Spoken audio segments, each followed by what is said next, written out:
Ya hemos pasado las partes torácicas, ahora vamos al diafragma. Este es el límite inferior del tórax, como lo podemos ver acá, y debe estar incluido dentro de una correcta técnica de adquisición. Se tienen que ver los ángulos costofrénicos, que son estos, los que forman la pared torácica con el diafragma, de ahí viene su nombre, y en disposición más medial tenemos los ángulos cardio de corazón y frénico de diafragma. Este es el ángulo cardiofrénico, el ángulo costofrénico. ¿Y por qué es importante? Porque acá cuando se obtura, o sea, cuando se ve blanquito, generalmente podemos afirmar que hay un derrame pleural, y cuando se obturan los ángulos cardiofrénicos podemos pensar que hay masas mediastinales que están haciendo que se pierda este reparo anatómico. Ahora, no hay que olvidarse que el diafragma derecho generalmente es más grande, no es más grande, está de disposición más elevada que el izquierdo. Esto debido al hígado, ¿no? En el lado derecho tenemos el hígado por debajo y generalmente se acepta que esté 1 centímetro a centímetro y medio más arriba. Sobre todo para la valoración de parálisis fénica, donde hay elevación del diafragma, ¿no? Dependiendo de qué lado esté con la patología. Nos vamos a la incidencia lateral de la radiografía de tórax. Seguimos evaluando los diafragmas. Vamos a reconocer el ángulo costofrénico. Tenemos el derecho, que es más anterior que el izquierdo.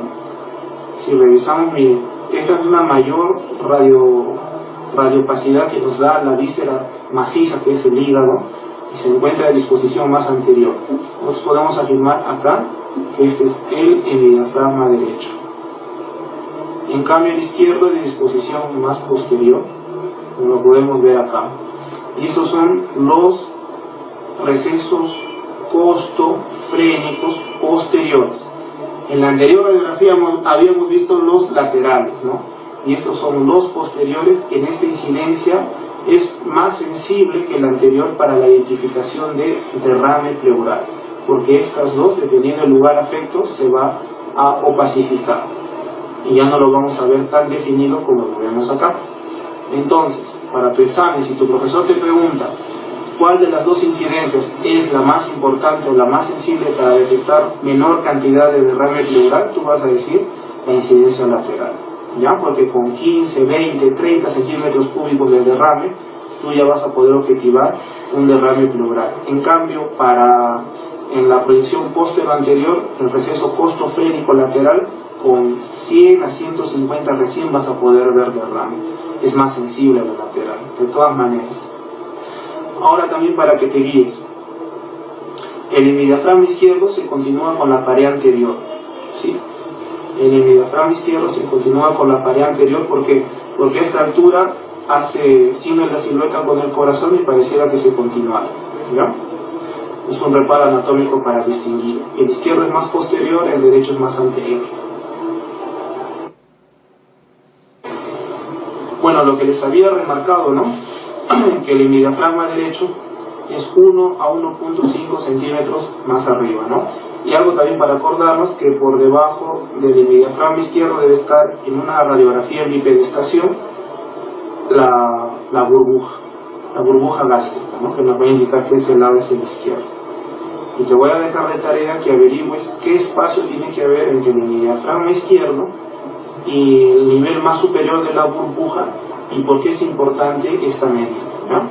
Yo ahora no me acuerdo por qué es, pero te voy a dejar de tarea y me lo escribes en la web. Muy bien, en el diafragma,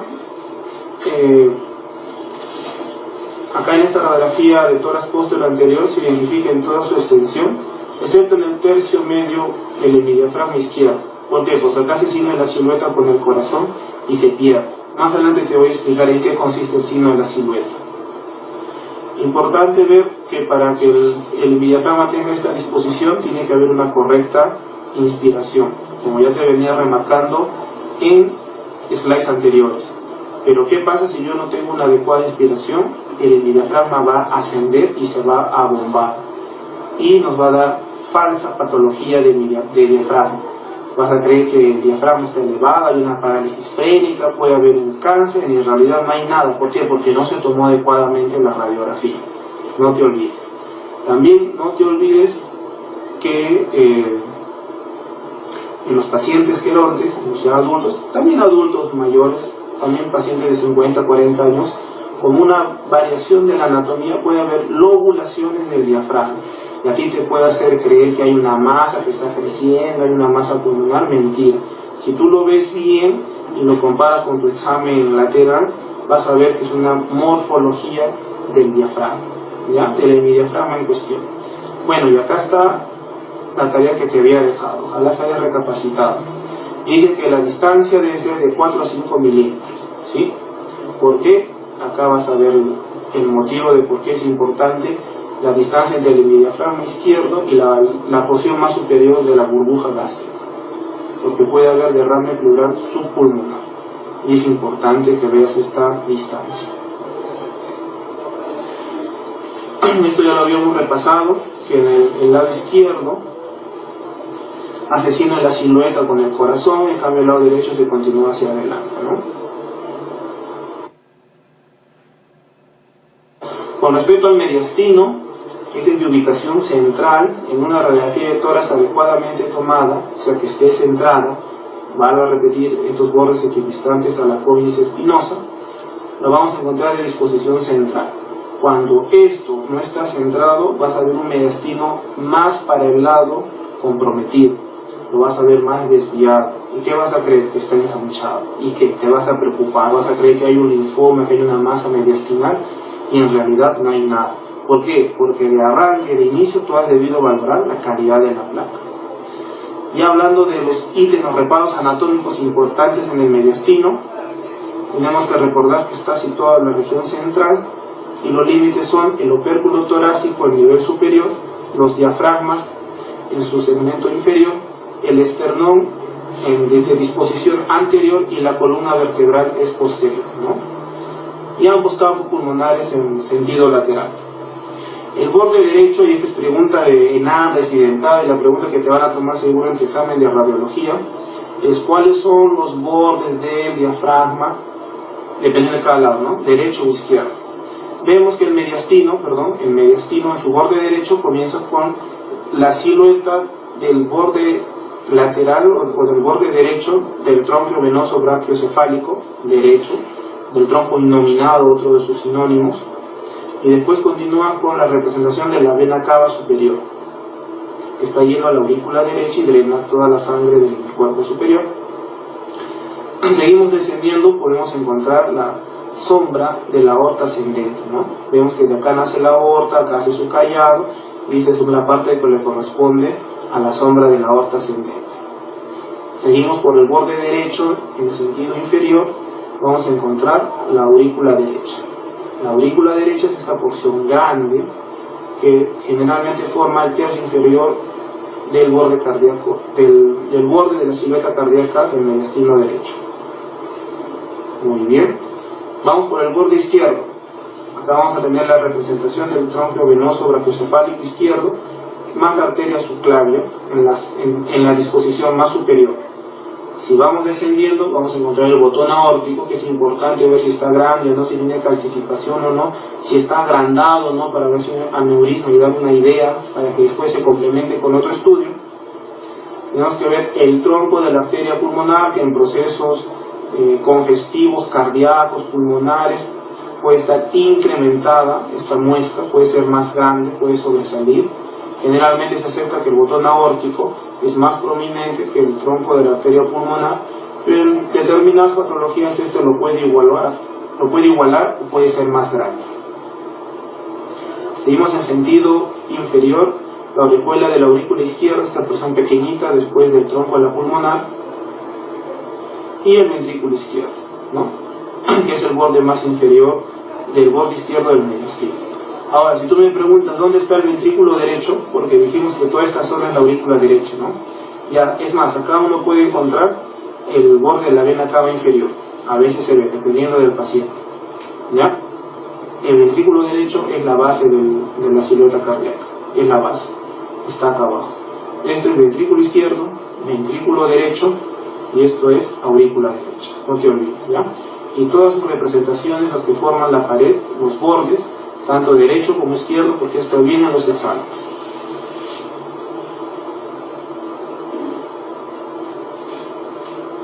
Muy bien, en una proyección lateral, esto, si no me dejarás mentir, es una proyección lateral derecha.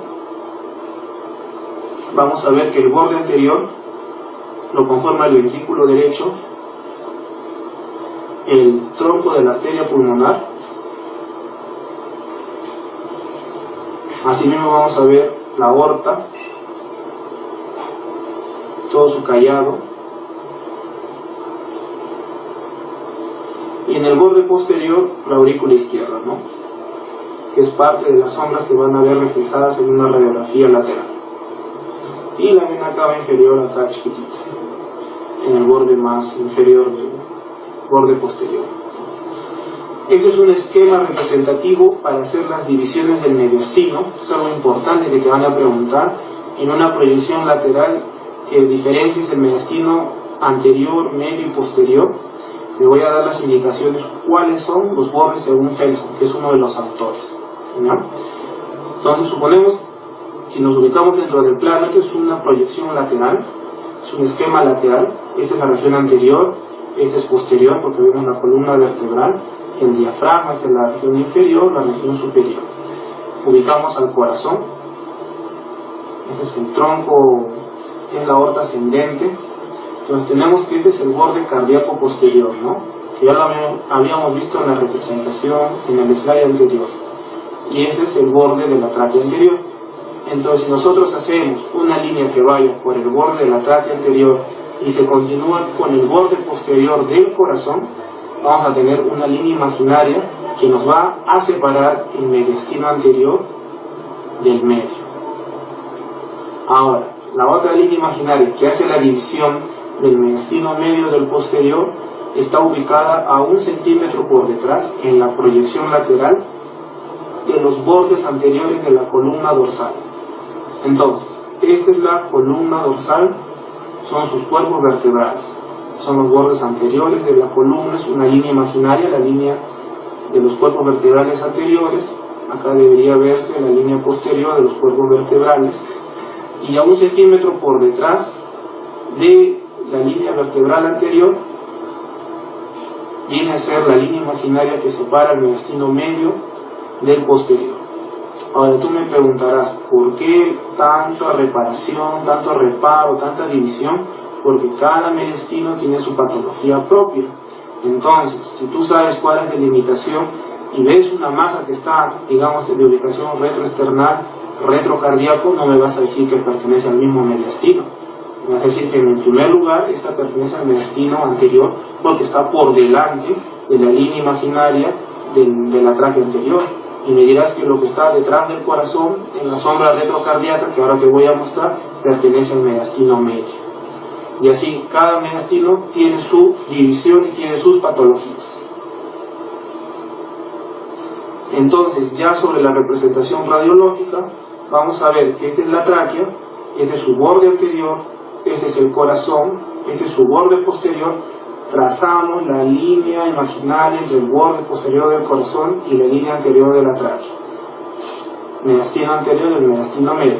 Muy bien. Ahora, esa es la línea vertebral anterior, la que estoy remarcando con el puntero. 1 centímetro por detrás hacemos el trazo de la línea imaginaria que separa al mediastino medio del posterior. A nivel del callado aórtico vamos a separar estos 3 compartimientos del mediastino superior, ¿sí? Y cada mediastino tiene su patología. En una incidencia lateral vamos a ver las zonas claras de la radiografía lateral.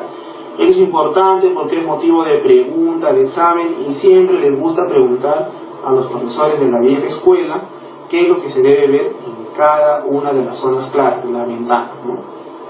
Comenzando por el ítem A, vamos a recordar que esta es la silueta cardíaca, este es el esternón, este es el callado aórtico, estos son los cuerpos vertebrales. Muy bien. Esta zona B es el espacio claro retroesternal. Esto debe ser radio lúcido, no se debe ver nada. Cuando hay algo que acá está obturando, está velando esta radiolucidez que debería ser, podemos inferir que hay un proceso expansivo. Lo más